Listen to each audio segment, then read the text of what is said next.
As a finance professional in a disrupted business landscape, what does it take to be in demand? What does it take to attract great paying international roles? If you're an ICANN member, it'll just take one exam. That's all it takes to complete the globally recognized CIMA Professional Qualification and the internationally respected CGMA designation.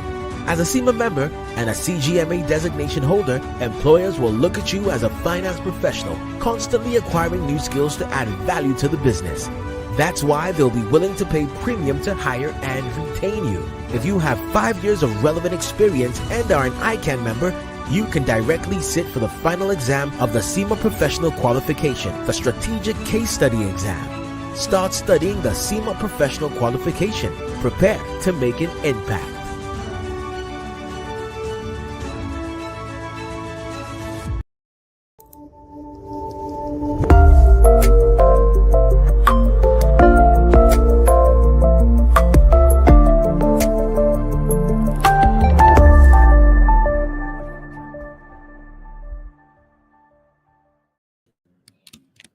So precisely 3rd of September 2024, the Nigerian President Bola Ahmed Tinubu, is submitted 4 tax reform bills to the National Assembly for consideration based on recommendation from the Presidential Committee on Fiscal and Tax Reforms, which is led by our very own Mr. Taiwo Oyedele, to review the existing tax laws.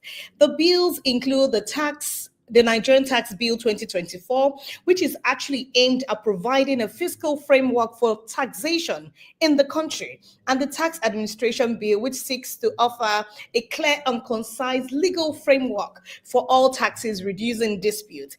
You would say that the tax reform bills, according to President Bola Ahmed Tinubu, are meant to protect small companies from paying taxes and to put in place a system for addressing cases of tax avoidance and tax evasion. This bill has been regarded as to many people as being controversial and has met various stiff opposition from some Nigerians who insist the reforms are targeted against regions or maybe class. The federal government has regarded the bill as an economic stimulant. On the program today, the 5th December 2024, we will be addressing the topic, Nigeria's recent tax reform bills. And we're going to be taking a closer look at this bill. To do justice to this interesting topic, we have in the studio, it's a partner, the Head Tax Regulatory and People Services, KPMG Africa, my own boss, Mr. Adewale Ajayi. My name is Olufumilayo Olani, and we'd like to go on a break before we bring our guests into the studio. We'll go on a break and we'll be right back. Remember to call a friend to join the program. Good evening once again, and welcome to ICANN on Air again. The Skill Up Artisans Program Super is an initiative of the federal government. The aim of Super is to upskill Nigerian artisans for better employability. This we are carrying out by collecting the data of Nigeria artisans through massive registration, training, certification, and licensing for better job opportunities, both locally and internationally. Super will improve the quality of life of Nigeria artisans. It will improve the quality of work from Nigeria artisans, enhance work and professional ethics from Nigeria artisans, reduce dependency on foreign artisans, and increase foreign exchange through talent export. Log on to super.itf.gov.ng to register now. Super, upskilling Nigeria artisans for super job.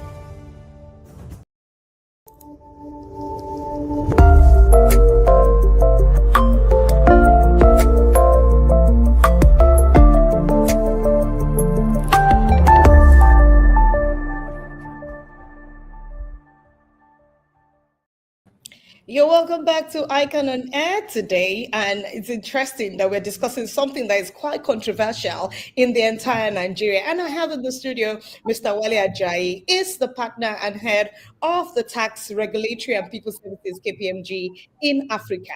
Prior to his current role, he was the engagement partner on the remuneration advisory service project of the firm.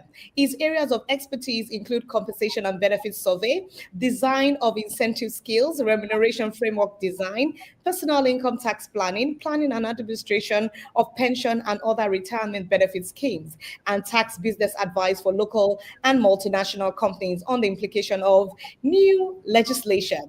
He also had extensive audit experience before joining the tax practice. He has varied experience advising clients on Nigerian taxes and proactively providing them with proactive or practical advice on how to manage any potential impact on their Nigerian operations. Today, we have in person the man who likes to write, and he has published a lot of books and is in a reputable, I would say, reputable journals and newspapers on compensation and tax related matters. Let's make welcome Mr. Adewale Ajayi, FCA. Thank you so much, Fumi. Good evening, everyone. It's my pleasure to be on the show. Thank you so much. It's so great to have you, a whole partner, KPMG. We're so delighted to have you. And because this topic is very, very, you would say it's topical. It is something that both the young, the old, the illiterate, the literates are aware of in Nigeria. And I want to take the words of Aristotle, the ancient Greek philosopher. He said, at its best, man is the noblest of all animals, separated from law and justice is the worst. So if you look at what Aristotle has mentioned here, you see that there's a need for us as professional colleagues to equip ourselves with knowledge of what is going on around the society. So in my words, what are national laws in general, and what are the reasons for their periodical or occasional reviews? Oh, thank you so much for that opening question.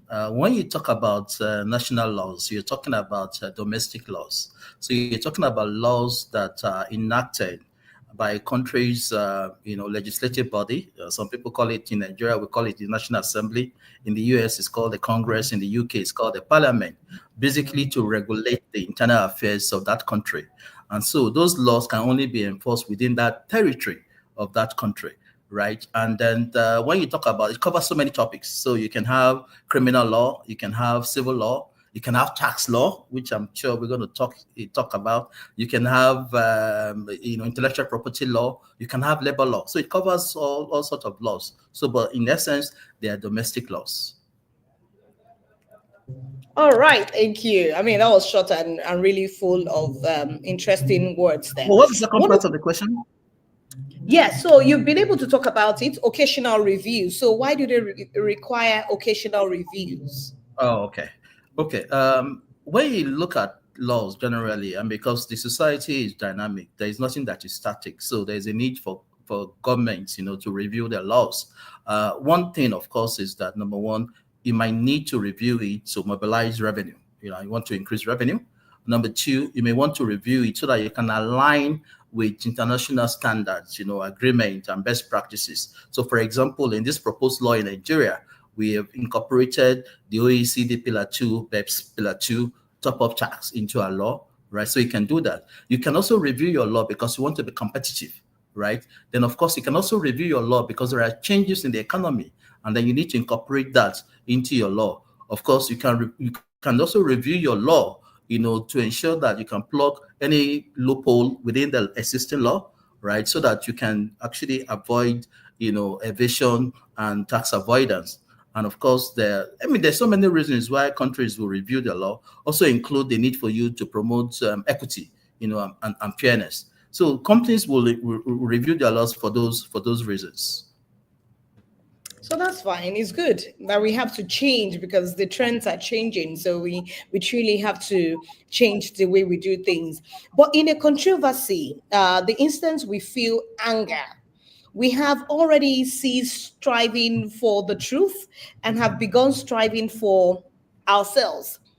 I want you to run our viewers because we have international viewers, we have viewers all over globally. Run them through some of the reasons that would make the introduction or the review of national laws to generate controversy rather than celebration. I think the first thing that we need to talk about is that when you review laws, the whole idea is to promote sustainable development in that country, right? But at the same time, we know that people generally don't like changes. Like, we are satisfied with status quo. Anything that threatens the way things are done, people are going to resist it. So one reason that you get is fear of change. Nobody likes to change. That's one. Number two might be because of special interests. I mean, you've heard that in Nigeria. Special interests can relate to, when you have a law that benefits certain group of people or certain section of the country, and they don't want to change it. So special interests can be a reason why people may contest the law. The other issue might be because they perceive that the burden of the law is going to be pretty high, and they don't want that, right? So they will object to it.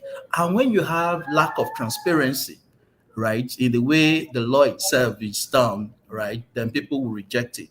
And it's again when you have inadequate engagement. You can have consultation, but if people feel that the consultation is not sufficient enough, they will resist. And of course, if they perceive that the law itself is so complex and difficult for them to understand, they would resist that law. And of course, if it causes all sorts of administrative issues that they're not anticipating, they will resist. And I think the biggest issue might be unintended consequences. You can have a law to address certain issues, but then there are certain things that might happen that you might not have thought of. So those are the issues where you see citizens, rising up, right? And which is some of the reasons that we've seen that have happened to the reform tax, to the 4 laws that we proposed in Nigeria today. So. Thank you. I just want to take from some of the things that you have mentioned here. People resist it because nobody really likes tax, which is coming to my next question. Nobody likes tax, but we are compelled to do it. They said it is the law and you have to abide by it. Apart from government or regulatory agencies, the word tax, regardless of the type, is hardly actually received or welcomed by anyone, not even individuals or corporate organizations, even government itself on the other side when they have to pay. Why is it so? Why the stigma and also the continuous outright rejection of tax? Let me start by saying that it depends on the society. So it's not every society that receives taxes, right? It's when you go to developed countries, they're willing to pay taxes. But when you go to developed countries, they are willing, more than willing, because they can see the benefits. But when you come into a place like Nigeria, we're reluctant. And I will come to that, the reason is why they resist. But first and foremost, let's remember that, there's a popular quote that says, there are 2 things that are certain, right? Debt and taxes, right? So you got to pay your taxes for government to discharge its own. But when you come to why, especially in an economy like Nigeria or developing country, why people resist taxes, I think the issue is, number one, where they perceive that government cannot account for the money they've collected. So when there's poor accountability and there's transparency, right? We're collecting these every month, every year, and people can see, where the money is going to, right? That's one reason. So they will resist. The number 2, of course, because especially in a place like Nigeria, where we have to provide our public services, you have to provide your own, you have to be responsible for your own healthcare, you have to be responsible for your own road, you have to provide your own water, you have to provide your electricity yourself. And then the question then is, look, what am I paying taxes for? So people will resist that. And of course, when people perceive that, the system itself is unfair, right? They will, they don't want to hear about taxes. And where they think, it's so complex. People just think the tax system is so complex. It's very difficult to understand. So they don't want to pay taxes. And there are some places, right, some religious bodies or some people that have some ideological reasons where they cannot pay taxes. I remember there's a sect in the United States, right, where they live, a secluded life, right? They don't see any reason why they must pay taxes to government, right? Because based on their religious belief, they don't owe government a cent, so they will not pay taxes. And maybe the biggest of them all in a place like this country is corruption. And people can, people are hearing stories in the newspaper, this person has stolen this much, has spent this much. And people are saying to themselves, look, I'm paying taxes, but somebody else is stealing the money. Why should I pay taxes? So that's the issues that you see in a place like Nigeria. And so you continue to see, people resist, except we improve on our governance. You know, when you were saying it, what comes to my mind is I am my own local government. I provide my pipe-borne water. I tend Yes. to repair my roads when they're bad, especially the one that leads to the front of my house. You know, things like that. Or even Yeah. when I get into a ditch, when my car gets into a ditch, I have that palpitation. That, hey, I'm going to fend for this. You know, I'm going to do the repairs of this car. So yes, your points are very, very valid, and everyone has a right to speak about it. It's a social contract, like we all say. You know, as That's we dig correct. further into the discussion of today, there's this atmosphere of certain about the health status of the Nigerian economy. In general terms, when I put into perspective how sick, so people say Nigeria is sick, or perhaps the Nigerian economy is sick, or it needs health check. You need to take care of it. What is your personal and your professional thoughts about this? Okay. So let me put it this way. What I'm going to do is that I'm going to allow the audience that, to decide for themselves, the state of Nigerian economy. I'm going to give some statistics, and then the audience can then decide for themselves. So when you look at Nigeria today, right, it's funny, right, because inflation rate in this country is about 33, percent, 33.88%, which is about 34%, right? Tax to GDP ratio, it's just less than 11%. We're trying to aspire to 18%, right? You look at unemployment. Unemployment is okay at 4%, but of course we know why it is 4%, right? Because we've changed the parameters, for determining, what constitutes unemployment. You look at our debt to GDP ratio. It's about, it's close to about 62%. You look at our deficit to GDP, right? Deficit to GDP is about 6.7%. And 133 million Nigerians are said to be multidimensionally poor. Nigerians don't have access to healthcare. We don't have access to education. We don't have access to finance. There is no, inclusion in Nigeria. And then you then look at the fact, yes, Nigeria has a youthful population. You can say that. You look at the interest rate in Nigeria, it's extremely high. Currently, MPR is about 27.5%, right? You're seeing people emigrating from Nigeria to other countries. Nigeria has a huge population, but these guys are leaving Nigeria and going to Canada and going to the UK, right? Yes, you can say, well, in terms of foreign exchange reserves, Nigeria has about $40 billion in reserves. But then when you look at those issues that are spoken about, right? So the question is, right, is Nigeria, healthy, or is Nigerian sick? I said, based on the statistics I provided, our audience can make up their mind, and take a position on what the state of Nigerian health is. All right, I like that. That is wisdom. Thank you, Wale, for training back at the audience. And I just want to acknowledge some of our audience here. We have Olabanji Daramala from Chevron Lekki. We have Sonny Abdulkarim streaming from Abuja. We have a lot of people. Dennis Okutu saying hello, good evening. Oladipupo Olushola, ACA. Fagbala Temitokwe Adeni say good evening to everyone. It is good to be here again this evening from the ancient city of Ibadan. Pete Remy Ezugo from Delta State said it's good to be here again. Jane Consult, IB John, Oladipupo Ajayolu Shola says good evening and streaming from Egbeda Akonwojo, Lagos. Shokumbi Babatunde from Ibadan. And then John Bunu from Abuja. Messi Adarugo from Mushin, Lagos. Adegoke Adediwura. Good evening all. Ahmed Jauro and Joseph Aronsiola. Abayomi Ayomide, thank you very much. Moshood Nuruddin Mohammed, Ali Godwin Joseph. I just want you to see all the people that you're throwing your questions at. They're saying hello. Abu Joseph, we see you. Ojelola Funsho David, thank you very much for streaming live.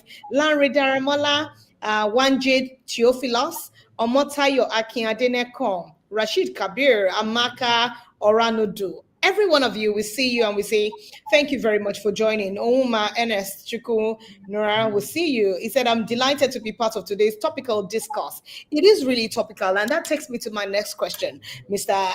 Adewale Ajayi. This recent tax reform, they've been talking about how it has generated a lot of controversies. I also think so, because you see people from different regions saying, oh, it's tilted towards them, or this is opposing some benefits that they will get from government and from their state. So what if you can please help to just give us an overview of the 4 taxes involved and the summary of each and what they seek to achieve.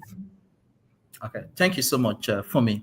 Yes, like you said, there are 4 bills that are currently before the National Assembly, even though discussions on them have been suspended. Okay, so we have the National Tax Bill, which is the real one that is triggering all sorts of issues. That's the bill, that tries to consolidate all the income tax laws, all the tax frameworks in Nigeria into one, and of course, update them to reflect current realities. So that's the tax bill. Then, of course, you then have the Nigerian Tax Administration Bill.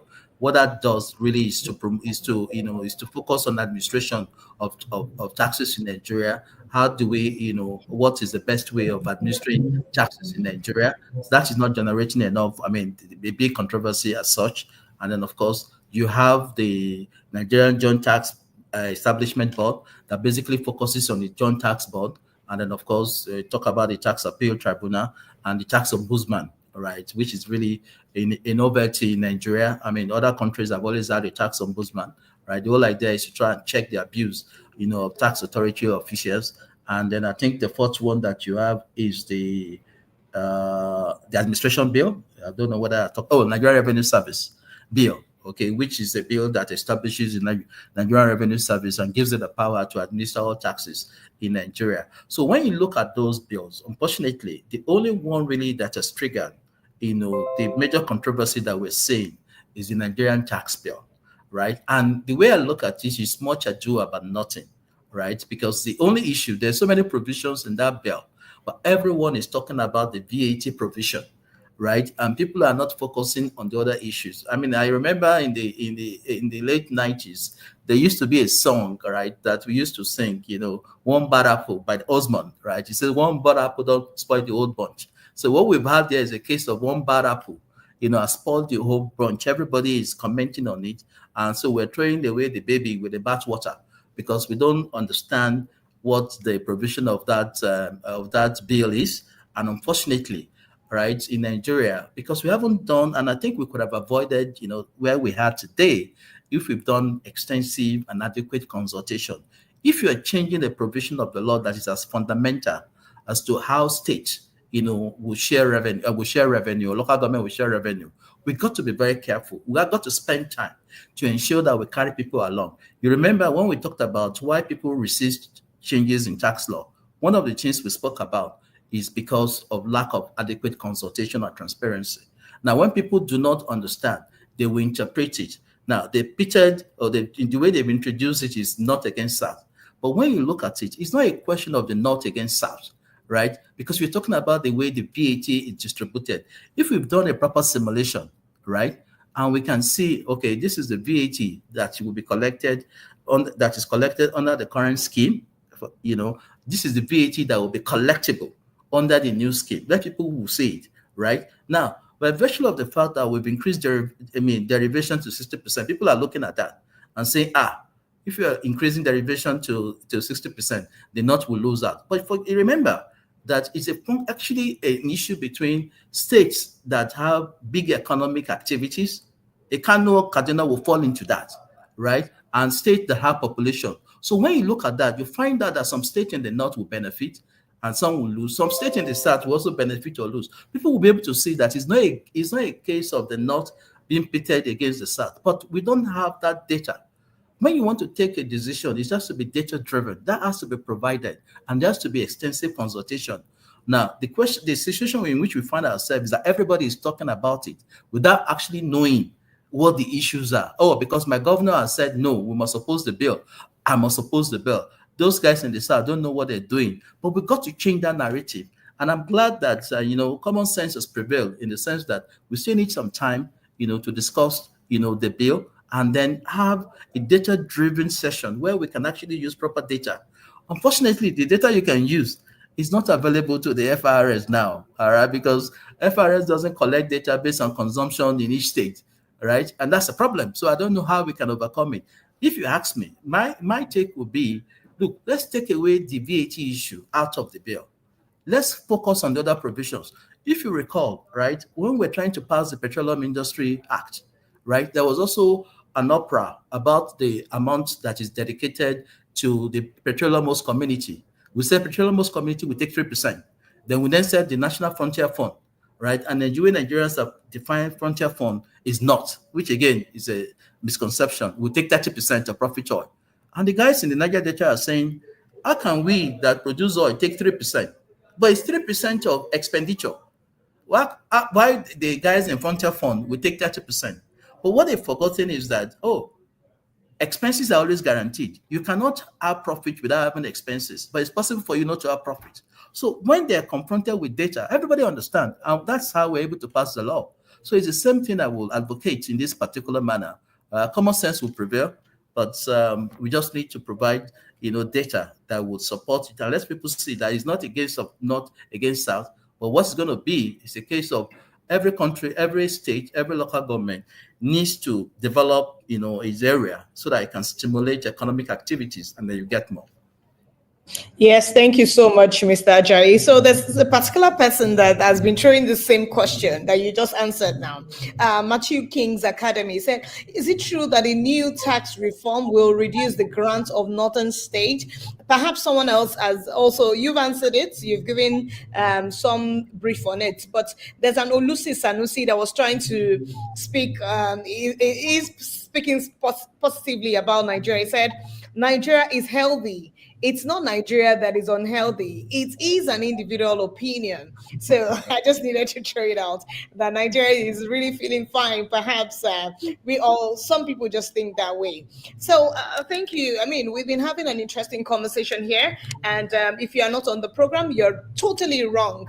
Because today we're discussing the Nigerian recent tax reform bills. And we're taking a closer look. And we are using the binoculars to see if it is right or it is wrong, or what are the things that we need to do so everyone can accept it. And today we have in the studio partner, Head Tax Regulatory and People Services, KPMG Africa, Mr. Adewale Ajayi, FCA. So, Mr. Ajayi, I would want to ask again, right, that as a partner and as the Head Tax Regulatory and People Services, KPMG Africa, are the controversies, or should I say the sentiments that the bills have generated, are they justified? But if you'd say yes, what will be that reason? What is the reason for thinking so?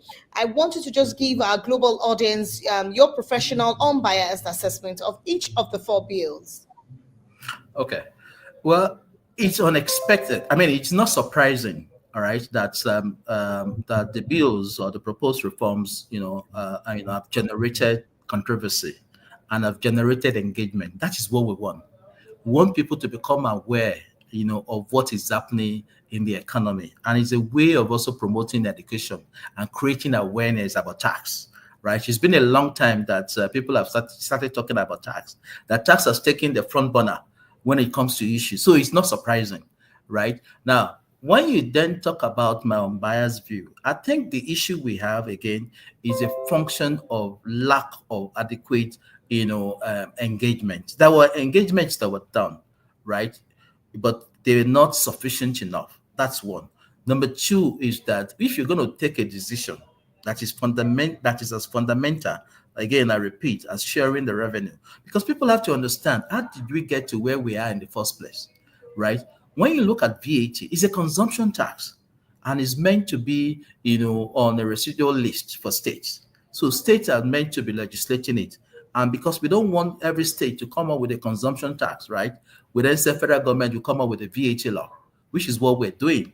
But the way it is shared, some states feel shortchanged, right? That they're not collecting as much as they should be collecting. And so what did they do?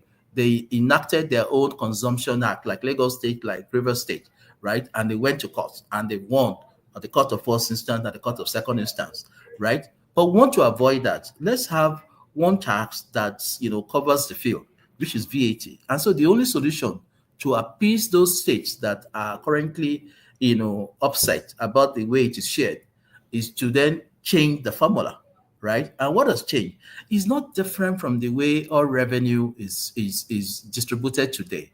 So there is a derivation percentage in sharing oil. 13% of that goes to the oil producing communities or states, right? So what we're also saying in VAT is that, okay, let's give more, let's change the way we recognize derivation to where the consumption takes place, just the same way we're saying where the oil is produced. So let's give them, let's change that description, not to where the taxes are paid, but where consumption takes place. So it's the same principle, but the percentage is different. So when you're not given 60%, so that's what people are looking at and say 60% on derivation, then we're going to impoverish some of the states, in the north. So I think where we are today is because there is no adequate enlightenment and education.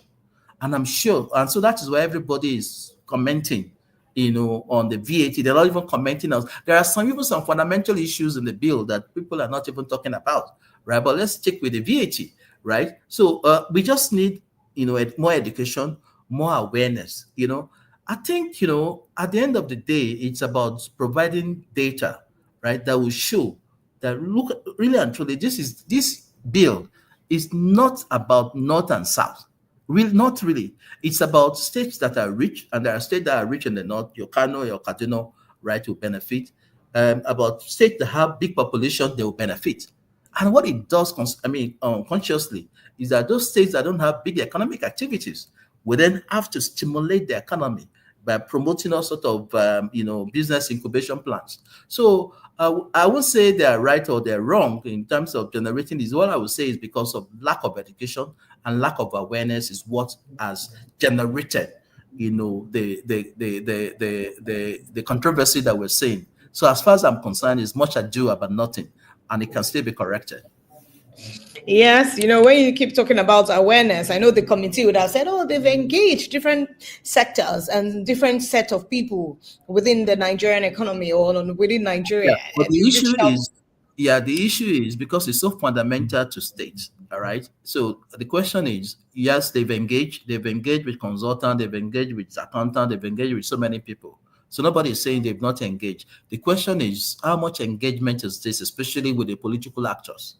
Right? Don't forget that the governors are the ones saying this, and they're saying, look, you know what, we don't. There was an engagement with them, but how sufficient it is? If they've done the engagement and the governors still don't understand, so why are we in a hurry? Right? Because that is where it is coming from. So engagement, there can't be too much engagement, right? And when you engage, you need to provide data that will support what you're doing. Unfortunately, there isn't that adequate data because we don't even have the data available, right? Because the NEC said no. Okay, we don't, the bill should be suspended. That means they're not satisfied with the level of engagement. Council of State, no, they're not satisfied. So members of the National Assembly says no, they're not satisfied. Governors Forum, some members of the Governors Forum say no. So the question then is, yes, there are engagement, but are the engagement sufficient, to generate the positive reaction that we want? So I think that is the key. Yes, that's well said. When you look at the PIA, for example, it took so long for everyone to accept it, but eventually it was signed. It took almost forever, I would say. So, you are the knowledge coach, and expectedly, you're not moved by emotions or sentiment, because all that you've been saying here is the Wale that I've always known. You just say that as it is, no bias. Nigerian leaders have been battling, or I would say grappling with citizens on trust issues over the years. What is the confidence that the people should have in the Nigerian government to say, yes, this thing where you're pushing us to is something that would eventually favor us? I think the way to look at it is that trust has to be earned, right? And unfortunately, when you look at the history of Nigeria, we've had leaders that have said,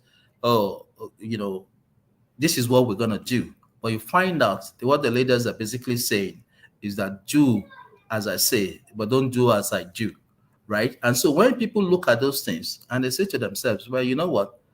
I don't believe what government is saying. And it's not only in Nigeria. People generally, the trust in government, right? Confidence level in government, even in the US, has fallen. We've seen the division, we've seen the polarization in the US. Everywhere in the world, trust in government has fallen. Right? But in Nigeria, it is worse because we don't even have anything to show for what we're paying for, right? So that trust has to be earned. And for that to be earned means we've got to be credible, right? In terms of what we say, right? We cannot say in Nigeria, for example, that, okay, we want people, because people are struggling, right? We want people to tighten their belts, right? And then we see our government spending on, things on things that they should not be spending money on, that will not generate economic activity.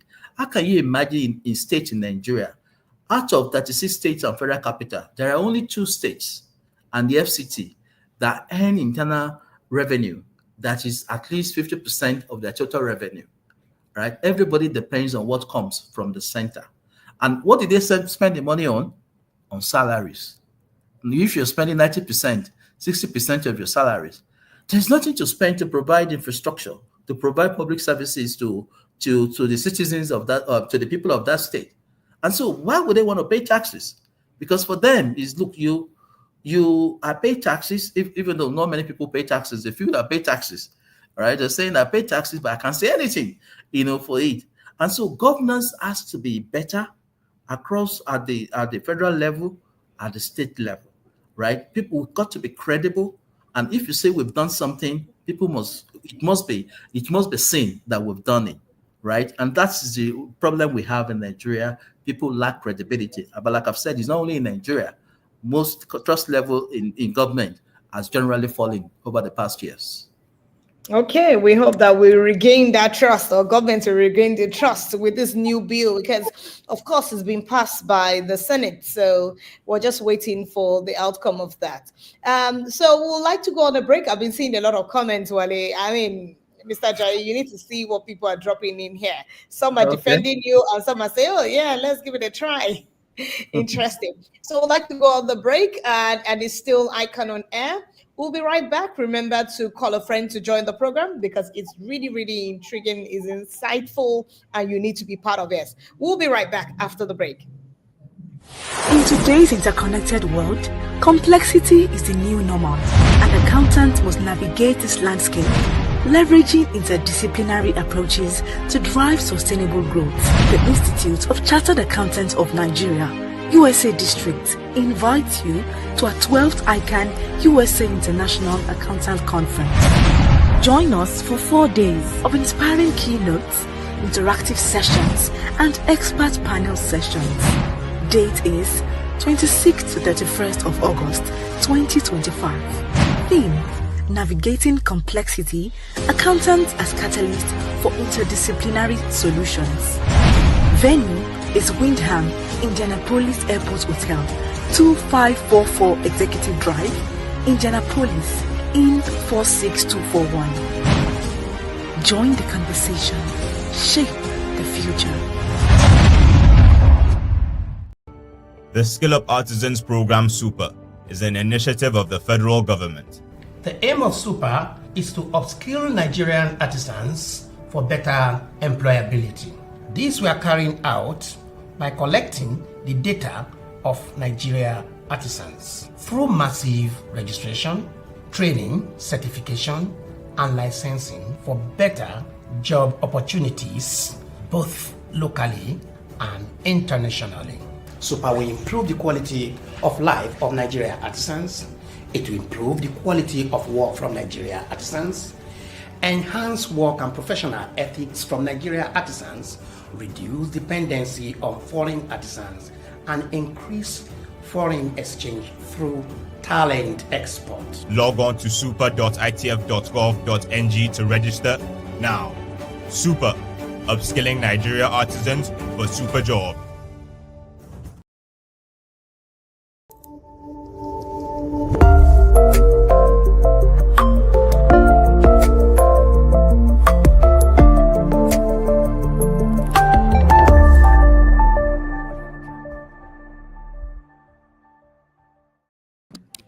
Yes, we've been having some frank conversation concerning the topic, Nigeria's recent tax reform bills.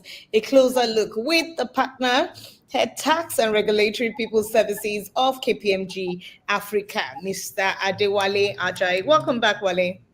Thank you. All right. So, I mean, I've been seeing a lot of comments around all that we've been talking about. I've been seeing a lot of comments on what we can do to hold on and not push, or we should hold on and understand it better. But my question is, based on your experience as a knowledge coach, do you see a meeting point or a kind of convergence between those in favor of the tax reform bills and those against it? I think let's be clear. It's not that people are against tax reforms. All right, that has to be made. Right, people are not against the all the bills that have been passed. People are the issue that has been triggered is only about one provision of the tax bill, which is on VAT, sharing of VAT. Right, so that's where the issue is. So people support the reform because we need to grow Nigeria. We need to mobilize revenue, and then of course we need to improve the welfare of people, right? So the way I look at it is this: if there is one issue that is causing so much consternation, right, in Nigeria, the best thing to do is to set that particular issue aside. So the way I would look at it is that let's take away the provision on the VAT allocation because we need time for engagement, but we must pass the bill, right? Let's take off that VAT allocation and focus on the other issues, right? And obviously, in every law, when you pass a law, there will always be some unintended consequences. And you make a provision to review 1 year down the line, and then that will give us sufficient time to have engaged and to we will have understood ourselves, would have known that, look, this bill is what is right for Nigeria, right? So that's what I would say, right? I mean, it's that's the only way we can get over the problem in which we find ourselves. Otherwise, we will not move anywhere and will not pass a bill. Nigerians generally are not against tax reform. Okay, the issue we have is just limited to one issue: VAT allocation among states. Thank you for being so frank about that. And I know you are the professional here, and you have that international repute. KPMG is actually known to speak up when things like this are coming up, and how you protect the citizenry in itself. And I know you're passionate about Nigeria. That's why a lot of us are still here. We are not going to jackpot, not even many. Assuming the president, Bola Ahmed Tinubu, invite you to briefly speak to a joint session of this Federal Executive Council, the FEC, and his economic team and the Nigerian legislatures on the state of the Nigerian economy, please tell us what you're going to tell them. What are the points that you're going to include in your slides? Interesting. Okay. I think the way I'm probably going to title the presentation is to talk about Nigerian economy, right? And probably say is shaky and uncertain. Okay.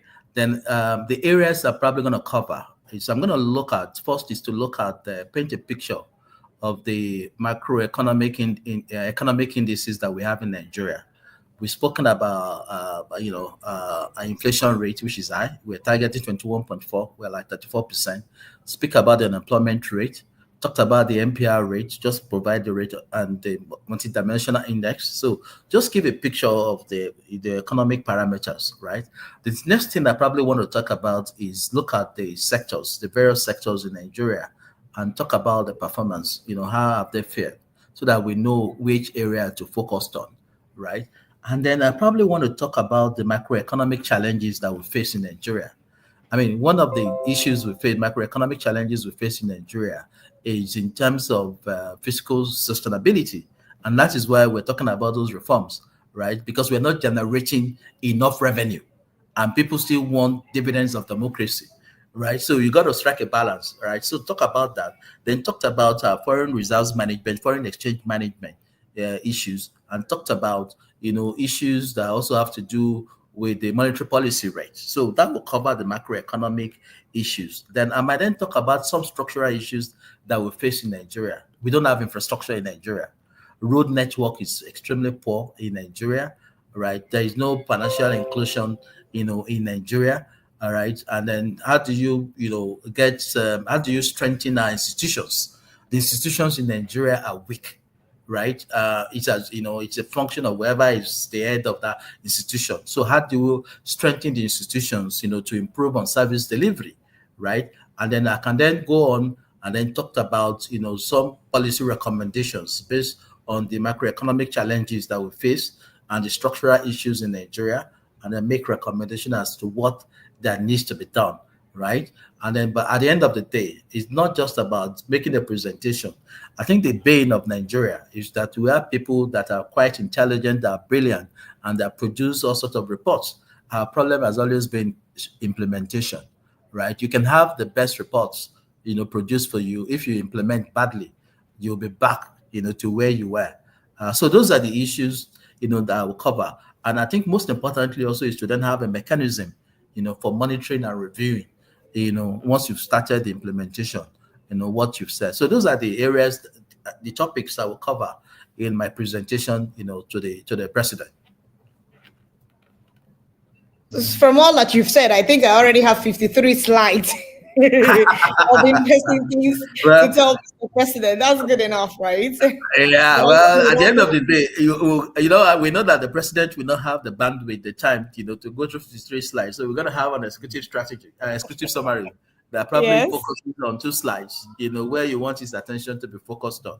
And then we've got to find a way to put in all those things in those 2 slides. Interesting. Thank you so much. So I have some questions from our audience here. I'm going to take the first from Shokumbi Babatunde. He says the Tax Reform Act of 2024, which call for reduction on tax on VAT or tax-free for SME and small business in Nigeria, thereby improve the GDP. Does the improvement of Nigerian GDP will it have a significant effect on the balance of trade or balance of payments? Okay, I think the first thing I would like to talk about is why are we increasing VAT, right? So, and that particular question can be answered in isolation without looking at what we've also done with respect to income tax rates. We're increasing VAT, we're reducing income tax rates. At the end of the day, income tax rate will come down to about 25%, and VAT will go up to to 15% by 2030. And it's simple, because every country in the world is focused on indirect tax because it's cheaper and it's easier to collect, right? All you're basically doing is appointing an agent that will collect the VAT on your behalf, unlike income tax where you need to chase people, to pay their taxes, right? So it's because of the cost of collection, and which is one of the cardinal principles of any tax, any good tax. So that's why we're doing what we're doing. So the two will have to be looked at together. Now, with respect to small businesses, right? So one of the things that we've done also is that we have said we've defined small business. We've increased that turnover rate from 25, to 50, right? And then we're saying that they also must have assets of 250. Right, which is very good, because at the end of the day, what you're also trying to do is to promote entrepreneurship, right? To promote, one business is to grow. But, at the end of the day is that we've got to find a way. For me, it goes beyond just reducing them, because those companies are not currently even paying taxes anyway. We've got to find a way, to give them incentives, right, to incorporate so that they become more formal. When you have a business that has become more formal, right, it's very easy to track them. That is the focus we should be doing. What kind of incentives should we give to small businesses, right, for them to formalize so that they become more visible, to the tax authorities, right? Now, increasing VAT, is not enough. Is not enough, to grow your GDP. There are so many factors, that are involved in growing your GDP.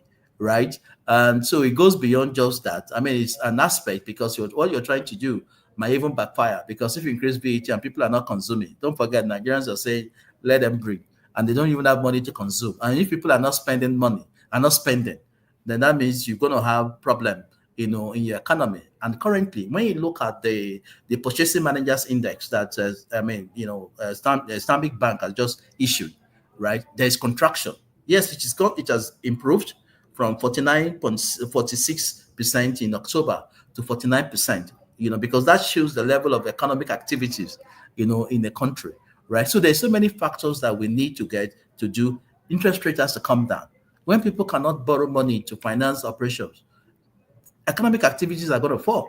If people don't have money, yes, we're trying to reduce the impact on personal income tax so that people will have more disposable income, right? But there's so many factors that are involved. So you have to take everything, in totality before you can say that your GDP, will increase. But I mean, good enough. When you look at growth in our GDP by third quarter, I mean, we're growing at, about 4%, right? I mean, which is strange because you're asking yourself, if the economy is growing at 4%, so what is happening? What are we doing right?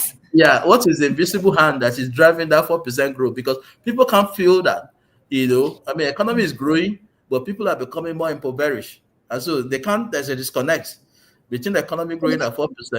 In fact, Wale, I have some comments here, Mr. Jai, on that particular one. One most anointed Sam, he said, "Good evening, sir. Attention must also be drawn on the increment on the rate of VAT to 10%. That is another 2.5% increase burden on common masses. Nigerians have had enough." But that's not it. Someone else is saying here, Olawale Olaluwoye, he says, "As good as the bill looks, the trust deficit in our government is making people skeptical. The government that told citizens that subsidy removal on both fuel and naira will be beneficial to the country, but it messed the whole economy badly, is very difficult to be believed. A man that was killed by a madman would run even at the sight of a roughly dressed mechanic." Interesting, that's everyone's perspective. People have their own perspective. But I would want to take Fagbala Temitope Adeni. He says, part of our own consultation as a professional group, we need to guest more senior professional colleague on this burning topical issue through this platform for robust conversation, my personal opinion. And that's why we have brought the head, tax and regulatory, and is a partner with KPMG Africa to talk about this for us. But Shola Kodri, he says, trust gap is a great issue. Nigerians feel more of painful aspect of reforms, PIA, subsidy removal, forex deregulation, etc., than the positive impact. Accepting these tax reforms will be a great deal. And Kasali Sulaiman Adeyemi says, what happened to the Nigerian Orientation Agency? Public enlightenment should be their focus. Then Ouma NS, I just want you to see the perspective of people. You can give in 1 minute or two response to what they feel, because they feel the same way.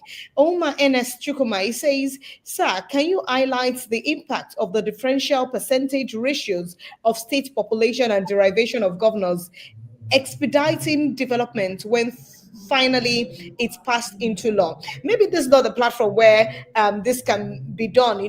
That's a lot of consultation that would happen. But I see Boniface Nkoro saying, why is it that there is no regular reconciliation by FRS on appointed tax agents who withhold but hardly remit? That's another matter for another day. Yeah, but I agree. think people are really, really interested in this law because it will affect the bottom line. VAT affects you and I because we are the consumers of this products and services. So how would you respond to these questions, perhaps in 1 minute or two? I think one common refrain in all the questions there, it boils down to what we've spoken about before, is the question of trust. The question is, Nigerians, do they have enough trust in their government, right, to believe what their government says? If government says they will do this, somebody spoke about the subsidy, talked about the PIA, you're going to reduce VAT. How am I sure that when you've done all these reforms, right, that we'll see the evidence of how the money is spent? We'll see that transparency. We'll see judicious use of the money, right? That's the problem. Until we can address that trust deficit, I'm afraid it's going to be very tough, right? It's just going to be business as usual, which is what Nigerians are doing. Look, okay, government is doing its own. Me too, I'm doing my own, right? So we need to find a way to address that trust, index, that Nigerians have in their government. Otherwise, it's going to really be tough. Yeah. All right. Thank you. So I see someone else, and I would particularly want to read this. Michael Kehinde Oladega. He says the tax reforms bill portrays holistic and sweeping realignment of our fiscal and tax policies with present day realities. That's from Pastor Kehinde Oladega FC. That's his own opinion of it. And then we have Rahim Kamoruddin. He says, good evening. My question is, how can some of the goods produced in the village be subjected to VAT, like Gary, etc.? Food is already exempt from VAT anyway. I know, right? They're basic. Yeah. Yeah. Yeah, so thank you so much. So, Mr. Jai, I have one interesting question, because I know that this is really important for accountants. ICANN is always open to ideas that would positively advance the growth of its members, the accountancy profession, and the global business environment. What is your suggestion, or what would you advise on how we can fill in the knowledge gap to further build the needed intellectual capacity of our members and all the professionals that we have here? Well, I think ICANN, is already doing a lot. I must say that I must commend ICANN for all the things that they're doing. I mean, when you talk about knowledge gap, you're talking about things that ICANN has been doing, like the continuing professional development, right? So, I mean, creating a networking platform, where people can come together, using expert guest, arrangement like what we have here, where we're sharing knowledge, where, we're sharing ideas, right?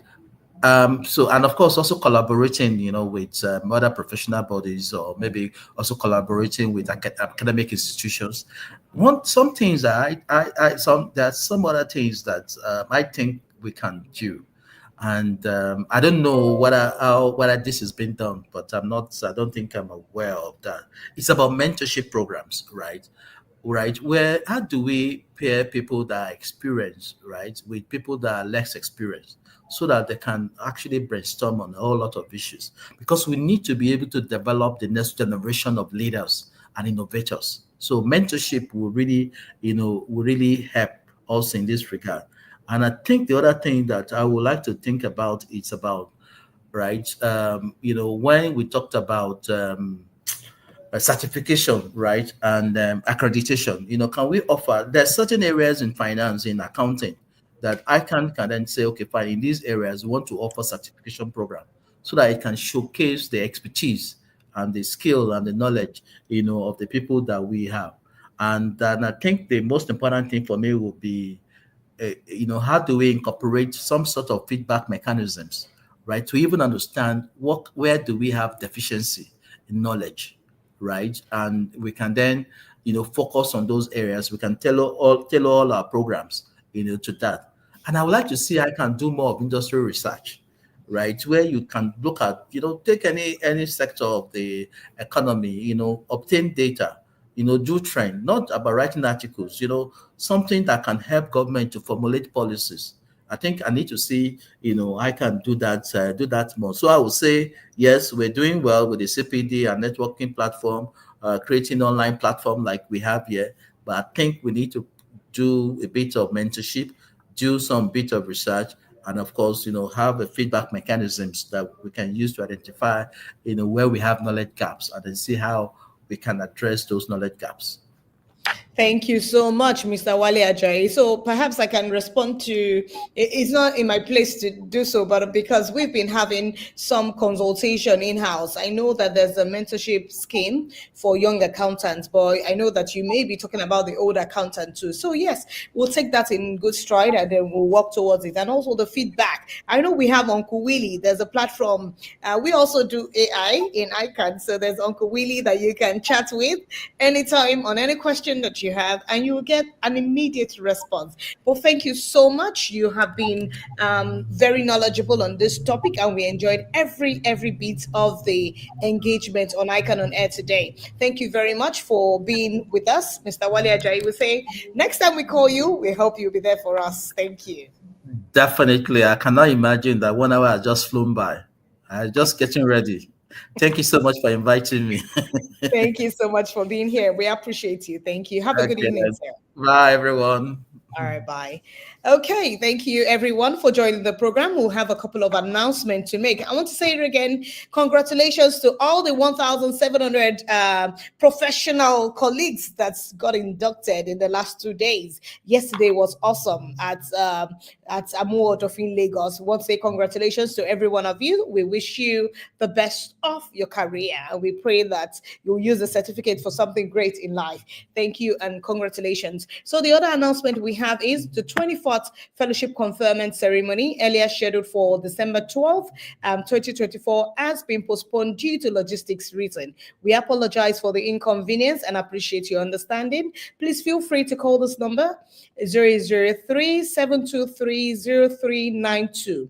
003-723-0392 for more information about the fellowship conferment. But I would assure you that in April 2024, the fellowship conferment, so you can register now as soon as possible, and you must belong to a district before you can have that fellowship conferment. Then the registration for March 25 to 26 ATS WA exams is open from the 5th of December and it closes 20th of March 2025. Please do so now. We have a couple of free webinars, everything that you need to equip yourself for the next career line or anything that you want to do. The African Congress of Accountants is here again from May 6 to May 9, 2025, as accountants from across the continent will gather in the vibrant city of Kigali, Rwanda, for an unforgettable in-person experience. Please register now. We have the early bird registration that closes 31st of December. Don't miss this chance. Please register now. Thank you very much, everyone, for joining the program again. My name remains Fumi Olani. Remember to always follow us on our social media platforms so you can consistently see the programs coming up and even the new topics that would make your world a better place. So thank you so much, and we wish you a great evening. Do have yourself a great time. Thank you.